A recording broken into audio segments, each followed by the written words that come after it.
নতুনভাবে পটলের রেসিপি ভাজা। হ্যালো বন্ধুরা, সবাই কেমন আছো? মৌহা ঘরকন্যায় তোমাদের সবাইকে স্বাগত। তোমরা সবাই কেমন আছো আর কি করছো? আমি আজকে একটা নতুন রেসিপি তোমাদের সঙ্গে শেয়ার করছি।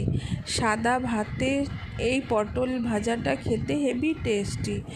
এইভাবে পটলটাকে ছিলে নিয়ে খোসাগুলো ছিলে বিচুনগুলো বার করে নিতে হবে, আর যেগুলো খুব পেকে গেছে সেগুলো ফেলে দিতে হবে। আর অর্ধেক আলু সিদ্ধ, আর কাঁচা পেঁয়াজ, কাঁচা লঙ্কা, তারপরে কর্নফ্লাওয়ার, তারপরে লঙ্কা গুঁড়ো আর ডিমটা পুরো দিবে না, মানে অল্প অল্প করে দিবে, মাখবে, মানে ওটা হালকা টাইট যেমন হয়, খুব লিকুইড করলে হবে না।